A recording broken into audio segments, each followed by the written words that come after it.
الحمد لله نحمده ونستعينه ونستغفره ونؤمن به ونتوكل عليه ونعوذ بالله من شرور أنفسنا ومن سيئات أعمالنا من يهده الله فلا مضل له ومن يضلله فلا هادي له ونشهد أن لا إله إلا الله وحده لا شريك له ونشهد أن سيدنا وسندنا وشفيعنا وحبيبنا ومولانا محمدا عبده ورسوله صلى الله تعالى عليه وعلى آله وأصحابه وأزواجه وذرياته أجمعين أما بعد قال الله تبارك وتعالى يا أيها الذين آمنوا قوا أنفسكم وأهليكم نارا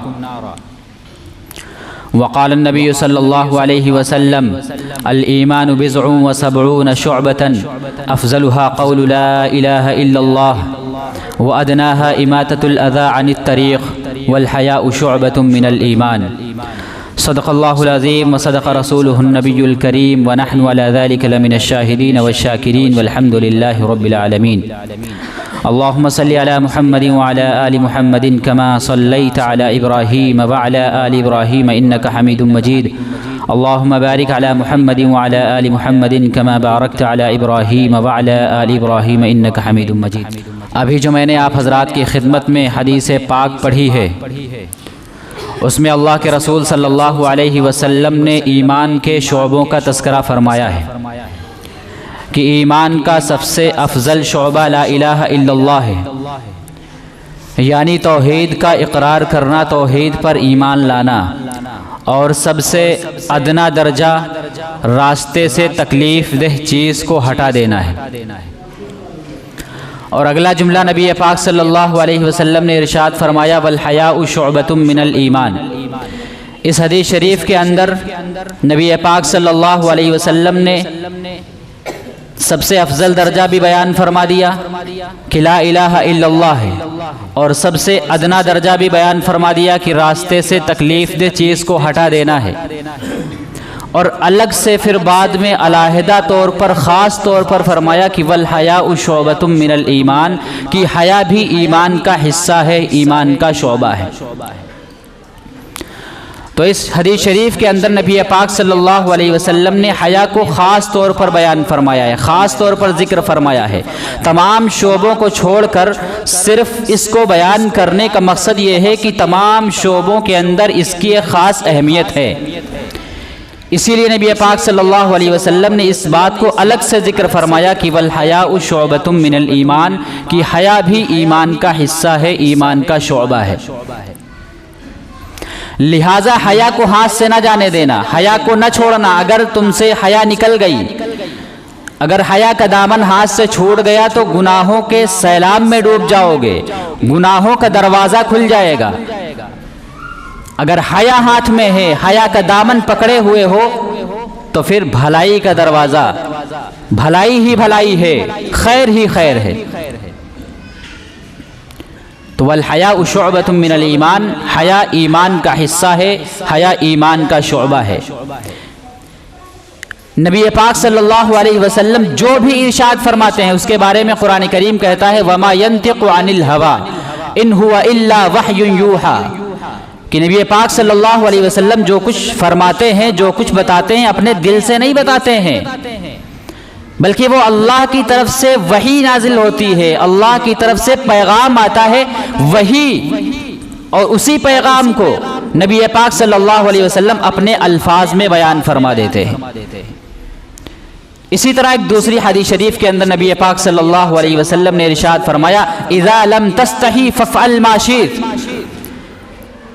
کہ جب حیا جاتی رہے تو جو چاہے وہ کرو۔ جب حیا انسان کے دل سے نکل جاتی ہے تو انسان جانوروں سے بھی بدتر ہو جاتا ہے، پھر انسان میں اور جانور میں کوئی فرق نہیں رہتا۔ اذا لم تستحی فافعل ما شئت، جب تم سے حیا جاتی رہے تو جو چاہے وہ کرو۔ تو حیا یہ ایمان کا حصہ ہے، حیا ایمان کا بہت ہی اہم شعبہ ہے۔ اگر حیا انسان کے اندر ہے تو وہ گناہوں سے بچتا ہے۔ حیا انسان کے اندر ایک روک ہے، ایک بریک ہے، یہ بریک انسان کے ساتھ لگا ہوا ہے، ایک روک انسان کے ساتھ لگی ہوئی ہے۔ اگر یہ بریک ہٹا دیا جائے، یہ روک ہٹا دی جائے تو پھر انسان گناہوں کے دلدل کی طرف چلا جاتا ہے، گناہوں میں پھنس جاتا ہے، ناجائز امور کا ارتکاب کرنے لگتا ہے۔ اور اگر اس کے اندر حیا موجود ہے تو وہ گناہوں سے بچتا ہے، ناجائز امور سے، ناجائز کاموں سے بچتا ہے۔ اور اس حیا کا حکم عورتوں کو تو دیا گیا ہی، مردوں کو بھی اس کا حکم ہے کہ مرد بھی حیا کو اختیار کریں۔ اور یہ ایک ایسا جملہ ہے حیا کہ جس کے اندر حیا ہے اس کے اندر ایمان ہے، اور جب حیا جاتی رہی تو جو چاہے وہ انسان کرے۔ یہ ایک ایسا جملہ نبی پاک صلی اللہ علیہ وسلم نے ارشاد فرمایا ہے کہ اس جملے سے بہت سے لوگوں کی زندگیوں میں تبدیلیاں پیدا ہوئی ہیں۔ ایک بہت ہی مشہور محدث گزرے ہیں جن کا نام عبداللہ بن مسلمہ قعنبی رحمۃ اللہ علیہ ہے، بہت بڑے محدث ہیں۔ ان کے حالات میں لکھا ہے کہ ابتدائی زندگی ان کی ایسی تھی کہ آوارہ زندگی گزارتے تھے، جیسے آج کل لوگ گنڈا گردی کرتے ہیں، اس طریقے کی ان کی زندگی تھی کہ کسی کو برا بھلا کہہ دیا، کسی کو مار پیٹ دیا، کسی کو گالی دی دی، کسی کا مال لوٹ لیا، اس طریقے کی ان کی شروعات کی زندگی تھی۔ ایک مرتبہ یہ اپنے دوستوں کے ساتھ بیٹھے ہوئے تھے، مجلس جمائے ہوئے تھے، گپ شپ ہو رہی تھی کہ سامنے سے اسی زمانے کے ایک بہت بڑے محدث امام شعبہ رحمۃ اللہ علیہ اپنے گھوڑے پر سوار ہو کر آ رہے تھے، گزر رہے تھے۔ ان کے دل کے اندر مذاق سوجھی، مذاق کا خیال ہوا کہ یہ مولوی صاحب جو جا رہے ہیں ان سے مذاق کی جائے۔ چنانچہ وہاں سے اٹھے اور ان کے گھوڑے کی لگام پکڑ لی اور کہا کہ یا شعبہ حدثنی حدیثا، اے شعبہ مجھے ایک حدیث سناؤ، اور انداز مذاق کا اختیار کیا، طنز کا انداز اختیار کیا کہ مجھے ایک حدیث سنا دو۔ تو امام شعبہ رحمۃ اللہ علیہ فرماتے ہیں کہ میں نے کہا کہ حدیث سننے کا یہ کوئی طریقہ نہیں ہوتا ہے کہ راستے میں گھوڑے کی لگام پکڑ لی، روک لیا اور کہا حدیث سنا دو، میں حدیث نہیں سناؤں گا۔ تو عبداللہ بن مسلمہ کہتے ہیں کہ اگر آپ حدیث نہیں سنائیں گے تو میں آپ کے ساتھ برا سلوک کروں گا، آپ کو حدیث سے سنانی ہوگی۔ چنانچہ امام شعبہ رحمۃ اللہ علیہ کہتے ہیں کہ میں نے کہا کہ تم حدیث سننا چاہتے ہو؟ تو انہوں نے کہا ہاں میں حدیث سننا چاہتا، تم حدیث سناؤ۔ چنانچہ یہی حدیث سنائی کہ قال رسول اللہ صلی اللہ علیہ وسلم اذا لم تستحی فافعل ما شئت، کہ جب تم سے حیا جاتی رہے تو جو چاہے وہ کرو۔ لیکن اس اللہ کے بندے نے نہ جانے کس دل سے یہ حدیث سنائی تھی کہ اس کے دل پر چوٹ لگتی ہے، اور اسی وقت وہ کہتے ہیں کہ اب تک تو میں آپ سے مذاق کر رہا تھا، لیکن اب آپ اپنا ہاتھ بڑھائیے، میں آپ کے ہاتھ کے اوپر توبہ استغفار کرتا ہوں، اپنے گناہوں سے معافی مانگتا ہوں۔ چنانچہ سارے برے کام انہوں نے چھوڑ دیے، توبہ استغفار کی، اور اتنے بڑے محدث جلیل القدر محدث بنے کہ امام ابو داؤد رحمۃ اللہ علیہ ان سے روایات نقل کرتے ہیں۔ واقعی نبی اکرم صلی اللہ علیہ وسلم نے ارشاد فرمایا تھا کہ جس سے حیا جاتی رہے وہ جو چاہے وہ کرے۔ جب حیا انسان کے اندر ہے تو وہ انسان ہے، اور اگر حیا اس کے اندر نہیں ہے تو وہ انسان نہیں ہے، وہ جانوروں سے بھی بدتر ہے۔ تو اسلام کے اندر حیا کی بہت بڑی اہمیت ہے، اسی لیے نبی پاک صلی اللہ علیہ وسلم نے تقریباً 1450 سال پہلے یہ فرمایا تھا، گویا کہ آپ دیکھ رہے تھے کہ ایسے لوگ پیدا ہوں گے، ایسی قوم آئے گی، ایسا زمانہ آئے گا کہ لوگ بے حیا ہو جائیں گے۔ اس لیے آپ صلی اللہ علیہ وسلم نے فرمایا تھا کہ والحیاء شعبۃ من الایمان، کی حیا ایمان کا ایک حصہ ہے، ایمان کا ایک شعبہ ہے، اور جب انسان سے حیا جاتی رہے تو وہ جو چاہے وہ کرے۔ اللہ کے نبی صلی اللہ علیہ وسلم نے مردوں کو بھی حیا اختیار کرنے کا حکم دیا۔ ایک حدیث شریف ہے حضرت عثمان غنی رضی اللہ تعالیٰ عنہ کے بارے میں آتا ہے کامل الحیاء والایمان، کہ وہ کامل ایمان اور کامل حیا والے تھے۔ ایک مرتبہ نبی پاک صلی اللہ علیہ وسلم گھر میں تشریف فرما ہے، آپ تہبند باندھے ہوئے ہیں، گھٹنے کے پاس تھوڑا تہبند کھلا ہوا ہے، پوری سطر چھپی ہوئی ہے، سطر چھپا ہوا ہے پورا، لیکن گھٹنے کے پاس تھوڑا سا کھلا ہوا ہے۔ بیٹھے ہوئے ہیں آپ اپنے گھر کے اندر تشریف فرما ہے، دروازے پر دستک ہوئی، فرمایا کون ہے؟ آواز آئی کہ ابو بکر، آپ نے اجازت دے دی، وہ اندر آگئے۔ نبی پاک صلی اللہ علیہ وسلم اسی حالت میں بیٹھے رہے۔ تھوڑی دیر کے بعد پھر دستک ہوئی، فرمایا کون؟ معلوم ہوا کہ حضرت عمر رضی اللہ تعالیٰ عنہ ہیں، آپ نے اجازت دے دی، وہ اندر آ گئے، آپ اسی حالت میں بیٹھے رہے۔ تھوڑی دیر کے بعد پھر دستک ہوئی، آپ نے فرمایا کون؟ آواز آئی کہ عثمان، معلوم ہوا کہ حضرت عثمان رضی اللہ تعالیٰ عنہ آئے ہوئے ہیں۔ آپ نے اپنا تہبند سنبھال لیا، پورے پاؤں کو ڈھک لیا، اس کے بعد آپ نے اجازت دی کہ اندر آ جاؤ۔ وہ اندر آ گئے، بیٹھ گئے۔ اسی روایت کے اندر آتا ہے کہ حضرت عائشہ رضی اللہ تعالیٰ پوچھا کہ یا رسول اللہ یہ کیا ماجرا ہے، یہ کیا معاملہ ہے کہ حضرت ابوبکر آئے آپ اسی طرح بیٹھے رہے، حضرت عمر آئے آپ اسی طریقے سے بیٹھے رہے، لیکن جب حضرت عثمان غنی رضی اللہ تعالیٰ عنہ آئے تو آپ نے اپنے پورے پاؤں کو ڈھک لیا، کیا وجہ ہے؟ اللہ کے نبی صلی اللہ علیہ وسلم فرماتے ہیں کہ یہ وہ شخص ہے، یعنی حضرت عثمان رضی اللہ عنہ، جس سے اللہ کے فرشتے بھی حیا کرتے ہیں، تو میرا تو گھٹنے کے نیچے کا تھوڑا سا حصہ کھلا ہوا تھا، تو میں کیسے ان سے اس حالت میں ملاقات کرتا؟ تو یہ حیا کا حکم ہے مردوں کو کہ مرد بھی حیا اختیار کریں۔ عورتوں کو تو اللہ تبارک و تعالیٰ نے حیا والی بنایا ہی تھا۔ حیا عورتوں کی زینت ہے، حیا عورتوں کا زیور ہے۔ جس عورت کے اندر حیا نہ ہو وہ عورت کہلانے کی مستحق نہیں ہے۔ ایک حدیث شریف میں آتا ہے، ایک صحابیہ ہیں، انہوں نے اپنے بیٹوں کو نبی اکرم صلی اللہ علیہ وسلم کے ساتھ جہاد میں بھیج دیا۔ کچھ دنوں کے بعد اطلاع آئی کہ ان کے بیٹے شہید ہو گئے ہیں۔ وہ گھبراتی ہوئی، گھبراہٹ کے عالم میں نبی پاک صلی اللہ علیہ وسلم کی خدمت میں حاضر ہوئیں۔ اسی گھبراہٹ کے عالم میں انہوں نے اپنے پورے جسم کو ڈھکا ہوا ہے، چادر سے اپنے پورے جسم کو چھپایا ہوا ہے، صرف ایک آنکھ کھلی ہوئی ہے۔ کسی نے کہا کہ تمہارے بیٹے کی شہادت ہو گئی ہے، بڑا صدمے کا عالم ہے، تم نے اپنے پورے جسم کو ڈھک لیا ہے، چھپایا ہوا ہے۔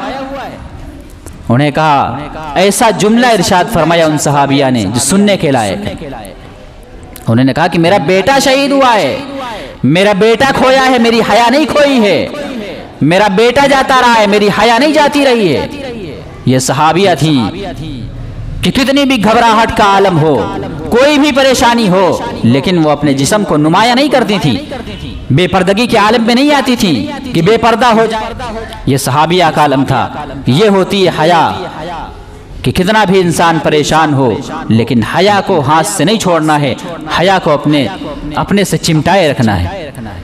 تو والحیاء شعبۃ من الایمان، حیا ایمان کا ایک شعبہ ہے۔ اور بے حیائی تو ایسی عام ہوئی ہے کہ اس کو لوگ فیشن سمجھنے لگے ہیں۔ بے حیائی کو لوگ فیشن سمجھتے ہیں، بے حیائی کو لوگ قابل تعریف سمجھتے ہیں، اس کی تعریف کی جاتی ہے۔ پہلے برقع گیا، پھر چادر گئی، پھر دوپٹہ جو گلے کے اندر ایک لکیر بن کر رہ گیا تھا وہ دوپٹہ بھی چلا گیا۔ اب تو ایسے ایسے لباس ہیں جن سے گلا کھلا ہوا ہے، سینہ کھلا ہوا ہے، پیٹ کھلا ہوا ہے، کمر کھلی ہوئی ہے، ایسے ایسے لباس ہیں کہ پورا جسم کھلا ہوا ہے۔ عورتوں کا تو عالم ہے ہی ہے، لیکن وہ مرد حضرات جن کے ہاتھوں میں گھروں کی لگام تھی، ان کے دل بھی مردہ ہو چکے ہیں، ان کے دلوں سے بھی غیرت دفن ہو گئی ہے، غیرت فنا ہو گئی ہے۔ کہ جو مرد حضرات گھر کے ذمہ دار ہوا کرتے تھے، گھر کی لگام ان کے ہاتھ میں ہوا کرتی تھی، آج ان کے دلوں سے غیرت نکل چکی ہے، غیرت دفن ہو چکی ہے۔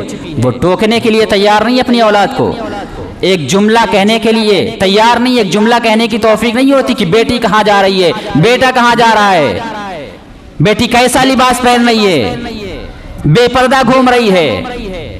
ہاں اپنی اصلاح کی فکر ہے کہ ہم تو مسجد میں آ رہے ہیں، نماز پڑھ رہے ہیں، ہم تو ذکر و اذکار کر رہے ہیں، ہم تو تسبیح پڑھ رہے ہیں، ہم تو روزے بھی رکھ رہے ہیں، ہم تو حج بھی کرائے ہیں، لیکن اپنی اولاد کی فکر نہیں ہے، اپنی لڑکیوں کی فکر نہیں ہے کہ لڑکیاں کیسے گھوم رہی ہیں، بے پردہ جا رہی ہیں، کان پر جوں نہیں دیکھتی ہے، ایک جملہ کہنے کی توفیق نہیں ہوتی ہے۔ اور انہی لوگوں سے میدان محشر میں سوال ہوگا کہ تمہارے سامنے تمہاری بیٹی گھومتی تھی، تمہارے سامنے تمہاری لڑکی بے پردہ گھومتی تھی، تم نے اس کو روکنے کے لیے کیا کیا، کیا قدم اٹھایا تھا؟ وہاں دامن پکڑا جائے گا لڑکی کے سامنے، وہ لڑکی خود دامن پکڑے گی، کہے گی کہ ہاں مجھے کیوں نہیں روکا تھا۔ آج ایسی بے غیرتی عام ہو گئی ہے کہ باپ کہنے کے لیے تیار نہیں کہ بیٹی یہ کیا ہو رہا ہے، بیٹی جہنم کی طرف جا رہی ہے، بیٹا جہنم کی طرف جا رہا ہے، بیٹی اور بیٹیاں جہنم کی آگ کھا رہے ہیں۔ اپنی اصلاح کی فکر ہے لیکن اپنے گھر والوں کی فکر نہیں ہے، اپنی اولاد کی فکر نہیں ہے، جبکہ اللہ تبارک و تعالی نے قرآن مجید میں فرمایا تھا یا ایھا الذین آمنوا قوا انفسکم واہلیکم نارا، کہ اے ایمان والو اپنے آپ کو اپنے گھر والوں کو جہنم کی آگ سے بچاؤ۔ تو ہر باپ کی یہ ذمہ داری ہے اور ہر باپ کا یہ فرض ہے، ہر گھر کے بڑے کا یہ فرض ہے کہ اپنی اولاد کو ٹوکے، اس کو روکے، اس کو نرمی سے اور محبت سے سمجھائے۔ اگر نرمی سے باز نہ آئے تو سختی کی ضرورت پڑے تو سختی سے بھی پیش آئے، سختی بھی کی جا سکتی ہے۔ ہر باپ کی ذمہ داری ہے، ہر ماں کی ذمہ داری ہے، ہر بڑے کی ذمہ داری ہے کہ اپنی اولاد کے بارے میں خیال رکھے کہ ہماری اولاد کیا کر رہی ہے۔ میدان محشر میں یہی اولاد سوال کرے گی اور اللہ تبارک و تعالیٰ پوچھیں گے، اور کل کو جب عزت چلی جاتی ہے تب کہتے ہیں کہ یہ کیا ہو گیا، ہماری اولاد ہمارے ہاتھ سے نکل گئی ہے، ہماری اولاد ہماری خدمت نہیں کرتی ہے، ہماری اولاد ہمارے حقوق ادا نہیں کرتی ہے۔ کہاں سے ادا کرے گی؟ کیونکہ ہم نے اس کی ایسی پرورش ہی نہیں کی ہے۔ پھر انسان پچھتاتا ہے، اور یہاں بھی پچھتاتا ہے اور آخرت میں تو پچھتانا ہی ہے۔ اس لیے نبی پاک صلی اللہ علیہ وسلم نے بہت ہی اہم جملہ اس حدیث شریف کے اندر فرمایا تھا کہ وَالْحَيَاءُ شُعْبَةٌ مِّنَ الْإِيمَانِ، کہ حیا ایمان کا شعبہ ہے۔ ایک دوسری حدیث میں فرمایا اِذَا لَمْ تَسْتَحِي فَافْعَلْ مَا شِئْتَ، کہ جب تم سے حیا جاتی رہے تو تم جو چاہے وہ کرو، اور آج حیا نکل چکی ہے، اس لیے حیا کو اختیار کریں، اپنے گھروں کے اندر حیا کا ماحول پیدا کریں۔ جب حیا کا ماحول پیدا کریں گے تبھی یہ معاشرہ سدھرے گا اور یہ معاشرہ صحیح ہوگا۔ اللہ تبارک و تعالیٰ سے دعا ہے کہ اللہ تبارک و تعالیٰ ہمیں بھی اور آپ حضرات کو بھی ان باتوں پر عمل کرنے کی توفیق عطا فرمائے۔